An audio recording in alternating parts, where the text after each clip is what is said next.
स्वागत सारे दोस्तों का। मैं जा रहा हूँ वैक्सीनेशन के लिए। फाइनली स्लॉट आज मिला। बहुत लंबे समय से कोशिश कर रहा था कि जो मुझे वैक्सीन चाहिए थी वो मुझे मिल जाए, लेकिन वो मुझे नहीं मिल रही थी। फाइनली आज अपने उड़न खटोला से वैक्सीनेशन के लिए मैं जा रहा हूँ।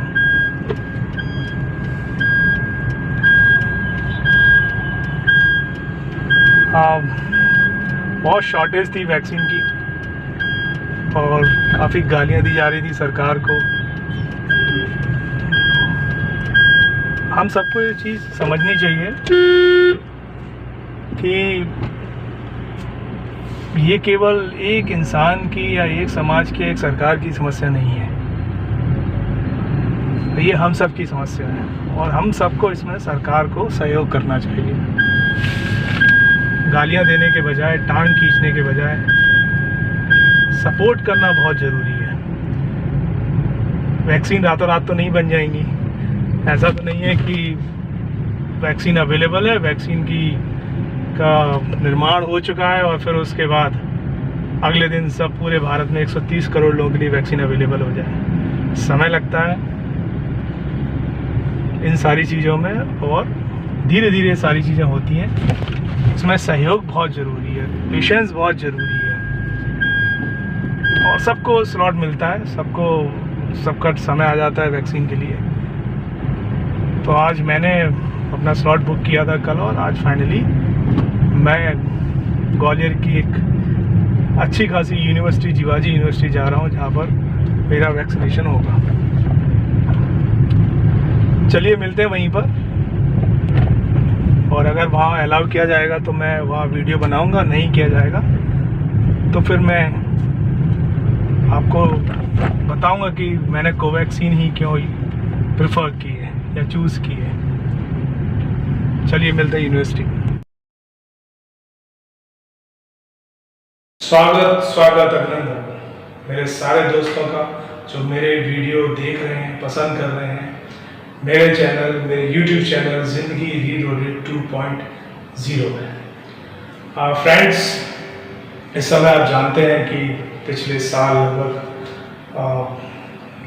इनफैक्ट 2019 नवंबर से, इस शायद कई लोगों को पता भी ना हो कि कोरोना जो शुरू हुआ था 2019 से शुरू हुआ था चाइना में, और भारत में इसकी शुरुआत बहुत बड़े स्तर पर शुरू हुआ मई और अप्रैल में।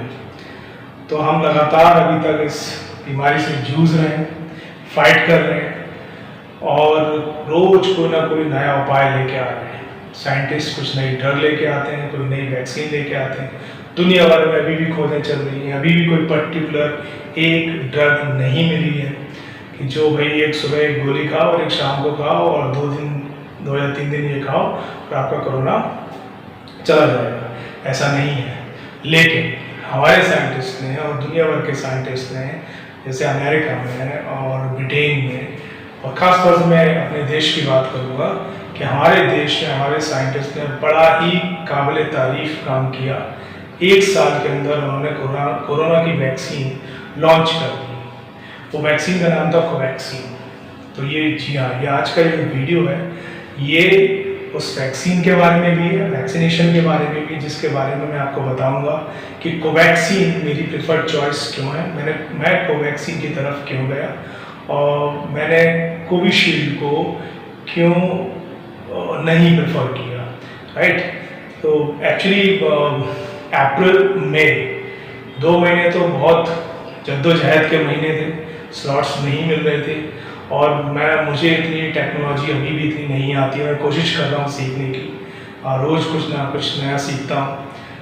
तो कई लोगों ने तो स्लॉट बुक भी कर लिए अपने, और मैं कोशिश करता था कि कोवैक्सीन मिले तो उसका स्लॉट बुक हो, लेकिन अनफॉर्चुनेटली मई के महीने में ये नहीं थी ग्वालियर में, अप्रैल में भी नहीं थी, और लेकिन जून के महीने में इनफैक्ट ये आना शुरू हुई। मैं ग्वालियर की बात कर रहा हूँ, मैं आपके शहर के बारे में नहीं जानता हूँ, मैं ग्वालियर की बात कर रहा हूँ। तो जैसे ही ये मेरी जो रिसर्च थी उस रिसर्च के आधार पर मैंने कोवैक्सीन को प्रेफर किया। और मैं आगे बढ़ूँ उससे पहले एक बार और बता दूँ, मैं कोई डॉक्टर नहीं हूँ। मैं जो भी बोल रहा हूँ मैं वो अपनी व्यक्तिगत कैपेसिटी के हिसाब से बोल रहा हूँ, मेरे रिसर्च के ऊपर है। मैं कोई डॉक्टर नहीं हूँ, मैं किसी वैक्सीन को रिकमेंड नहीं कर रहा हूँ।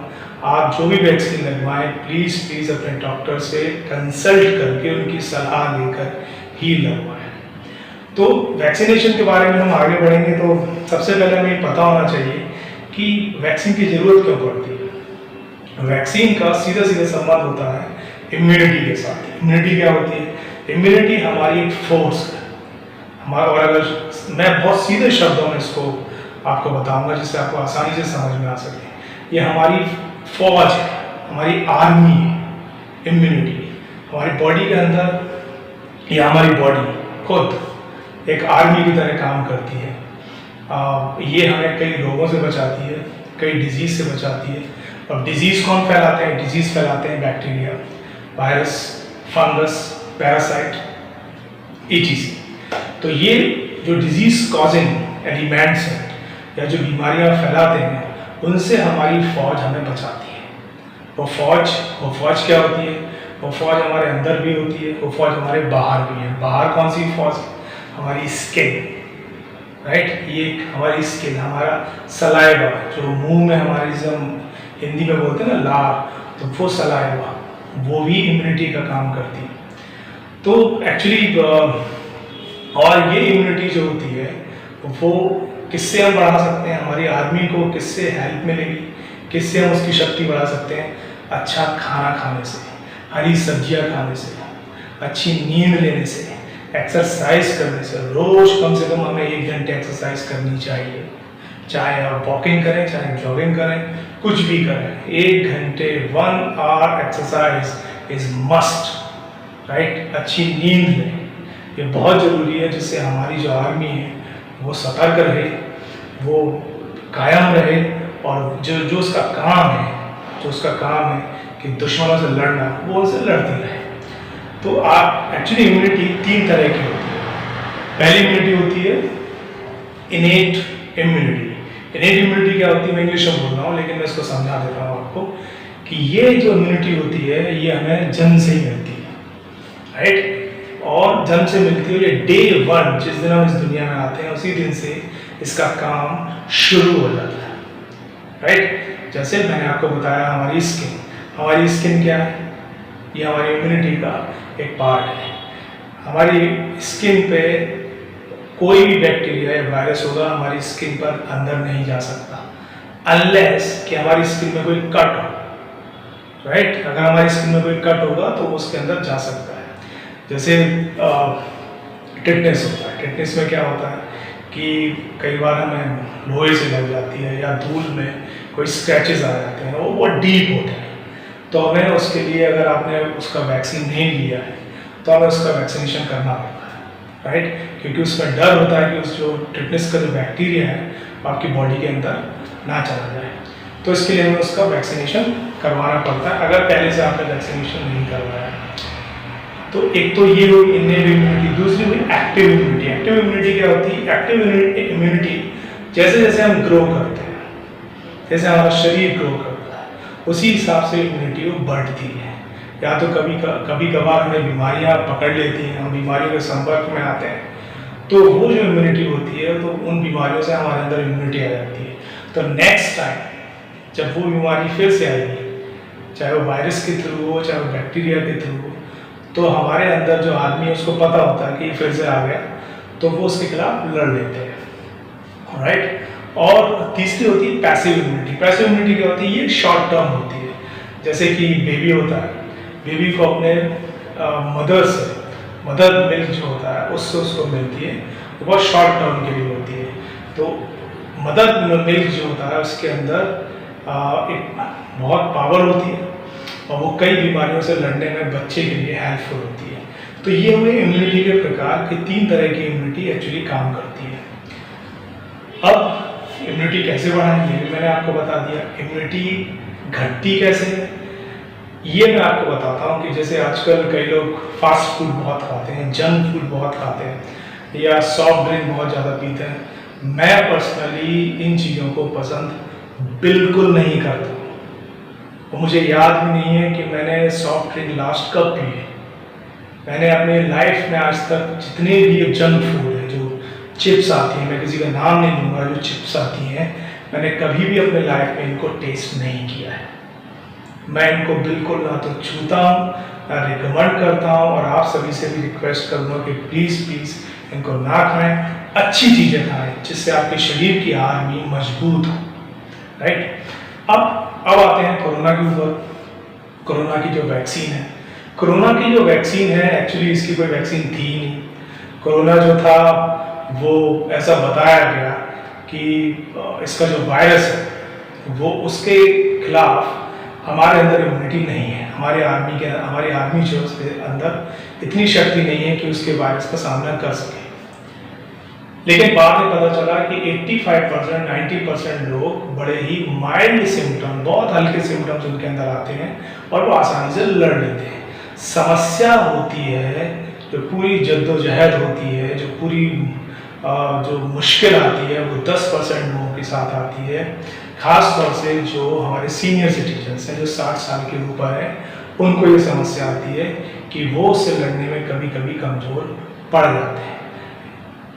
वो कमज़ोर पड़ते हैं, ये हमने देखा था फर्स्ट वेव में 2020 में। लेकिन सेकेंड वेव में जो हम देख रहे हैं कि इसमें काफ़ी यंग लोग भी इसके चपेट में आ रहे हैं, और ये और ज़्यादा घातक हो चुका है, बहुत स्ट्रांग हो चुका है इसका वायरस। इसमें कई तरह के परिवर्तन हुए हैं जिसकी वजह से स्ट्रांग बन गया है। तो इसकी जो वैक्सीन, इसकी जो इम्यूनिटी है, वो 90% लोग तो जो है वो इसको झेल लेते हैं, इसे लड़ लेते हैं और बाहर निकल आते हैं। 5 दिन, 6 दिन, 7 दिन, 8 दिन, 9 दिन, 10 दिन के अंदर वो बाहर आ जाते हैं। लेकिन कुछ लोग जो इसे नहीं लड़ पाते हैं, जिन्हें पहले से कुछ समस्याएं हैं, किसी को डायबिटीज़ है या कोई दूसरी बीमारी है, उनको इससे लड़ने में थोड़ी समस्या होती है। तो इस बात को सबने देखा, और कैसे ऑक्सीजन की कमी हुई, और कैसे बेड्स की कमी हुई, और चारों तरफ त्राही मची हुई थी मई के महीने में। लेकिन अब भगवान का शुक्र है कि वो जो सीन पहले था वो अब नहीं है, या वो सिनेरियो जो पहले था वो अब बिल्कुल भी नहीं है। अब धीरे धीरे केसेस कम हो रहे हैं। तो सरकार ने कहा कि सबको वैक्सीन लगवाई जाए। तो इसका वैक्सीन आया, अमेरिका भी लेके आया और ब्रिटेन भी लेके आया, और हमारा इंडिया तो लेके आ ही गया था। जनवरी में हमारे पास वैक्सीन आ चुकी थी और शुरू भी हो चुका है वैक्सीनेशन। चाइना भी लेके आया, लेकिन उनकी वैक्सीन के ऊपर ना तो चाइना के ऊपर किसी को ट्रस्ट है, ना उनकी वैक्सीन के ऊपर। तो हमारे पास जो ऑप्शन जो थे, वो 2 ऑप्शन हमारे पास थे। एक तो सीरम इंस्टीट्यूट, जो कि मैन्युफैक्चरर है कोविशील्ड का, और जो इसकी टेक्निकल नो हाउ है, जो उन्होंने बनाने वाली जो कंपनी है, संगठन है, वो है ऑक्सफोर्ड यूनिवर्सिटी। तो उनके साथ मिलकर सीरम इंस्टीट्यूट ने कोविशील्ड का निर्माण किया। कोविशील्ड अवेलेबल है, और कोवैक्सीन जो है, कोवैक्सीन को जो बनाया है वो है भारत बायोटेक, ये हैदराबाद में है। भारत बायोटेक ने बनाया है, किसके साथ मिलकर? ICMR के साथ मिलकर, Indian council of medical research, right, और निव, नेशनल इंस्टीट्यूट ऑफ बायोलॉजी।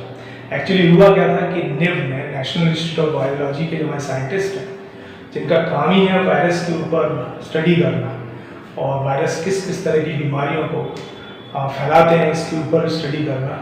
तो निफ्ट ने 2020 में एक स्ट्रेन, यानी वायरस का एक प्रकार, उसके ऊपर स्टडी की थी, और फिर उसको निकाल के उन्होंने उसके ऊपर वैक्सीन बनाने के लिए भारत बायोटेक को दे दिया। तो भारत बायोटेक ने उसके ऊपर वैक्सीन बनाई, जिसका नाम रखा गया कोवैक्सीन। अब कोवैक्सीन, अब जो वैक्सीन इस समय चल रही है, वो एक्चुअली 3 तरह की वैक्सीन है। एक तो अमेरिकन वैक्सीन है, जो फाइजर और बायोएनटेक जर्मन कंपनी है, उनकी वैक्सीन है। उस वैक्सीन का वो जो वैक्सीन है वो mRNA, राइट, mRNA टेक्निक पर एस्टेब्लिश है। तो वो क्या करती है, वो एक्चुअली जो वैक्सीन है वो एक कोड होता है जो हमारी बॉडी के अंदर डाला जाता है वैक्सीन के थ्रू, और हमारे इम्यून सिस्टम को ये बताया जाता है कि भैया ये कोड है, याद रखना, ये कोड लेके कोई आएगा ना, कोई वायरस, वो उस पर आप अटैक कर देगा, राइट। तो mRNA जो वैक्सीन है वो यही काम करती है, वो कोड को आपके अंदर डालती है और उस कोड को आपकी बॉडी रिकॉग्नाइज करती है कि कोई भी फॉरेन इन्वेडर वायरस जब उस कोड के साथ आता है तो उसके ऊपर अटैक कर देती है। दूसरी वैक्सीन है कोविशील्ड। कोविशील्ड क्या करती है? कोविशील्ड के अंदर चिंपांजी का वायरस, एडिनो वायरस को के ऊपर काम किया गया है, इसको मॉडिफाई किया गया है और उसके आधार पर कोविशील्ड बनाई गई है। फिर आती है तीसरी वैक्सीन, कोवैक्सीन। कोवैक्सीन ये जो वैक्सीन है वो होल वायरस के कॉन्सेप्ट पे काम करती है। इसके अंदर कोरोना का वायरस लिया जाता है और उस वायरस को कुछ केमिकल के साथ मार दिया है, कुछ केमिकल मिलाकर उसको मार देते हैं और फिर उस वायरस को, मरे हुए वायरस को इंसान की बॉडी के अंदर डाला जाता है, जिससे इंसान की जो इम्यूनिटी है, जिसकी आर्मी है, वो कोरोना वायरस को पहचान लेती है और भविष्य में जब भी कोरोना वायरस अटैक करेगा तो उसके खिलाफ आर्मी उसके खिलाफ मजबूत हो जाएगी और सही ढंग से उसका सामना कर सकती है। तो कोवैक्सीन मैंने प्रेफर क्यों की? कोवैक्सीन मेरे प्रेफर करने के पीछे कुछ बेसिक रीज़न है। नंबर 1, एक तो ये ट्राइड एंड टेस्टेड अप्रोच है, ट्राइड एंड टेस्टेड वैक्सीन है। जैसे पोलियो की वैक्सीन है, ये जो होल वायरस का जो कॉन्सेप्ट है वो उसके अंदर उसको मार कर बॉडी के अंदर डालना, ये सक्सेसफुल कॉन्सेप्ट है और ये हमारे भारत में काफ़ी लंबे समय से चल रहा है। दूसरा, 21 अप्रैल 2021 को ICMR और नेफ ने ये बताया था कि जो कोवैक्सीन है वो ज़्यादातर वेरिएंट कोरोना वायरस के जितने भी प्रकार हैं, समय के साथ कुछ प्रकार बदल गए हैं कोरोना वायरस के, ज़्यादातर वेरिएंट के खिलाफ काम करती है। इसमें इंडियन वेरिएंट भी है, इसमें अफ्रीकन वेरिएंट भी है, इसमें यूके वेरिएंट भी है और खासतौर से इंडियन वेरिएंट B1617 जिसकी वजह से बहुत ज़्यादा केसेस बढ़े हमारे देश के अंदर, उसको भी ये न्यूट्रलाइज कर देती है। इस वजह से मैंने कोवैक्सीन को चुना और कोवैक्सीन की तरफ कोवैक्सीन को मैंने प्रेफर किया। यही रीज़न है कि मैं कोवैक्सीन में लगवाई है मैंने। और लास्ट में फिर बोलूँगा कि जो भी आप डिसीजन लें, जो भी आप निर्णय लें, वो अपने डॉक्टर की सलाह के आधार पर ही लें। मैं किसी को रिकमेंड नहीं कर रहा हूँ, ये मेरी व्यक्तिगत चॉइस है जो मेरी खुद के रिसर्च के आधार पर है, राइट। तो आप सभी लोग सब्सक्राइब करें, वीडियो को शेयर करें और कमेंट ज़रूर डालें, कमेंट्स लिखें उसमें, और मैं आपको रिस्पॉन्ड करूँगा। कोई भी क्वेश्चन हो, कोई भी क्वेरी हो जो आप मुझसे पूछना चाहते हैं, और इसी तरीके से वीडियोस आगे देखते रहिए और पसंद करते रहिए। Thank you very much. जय हिंद।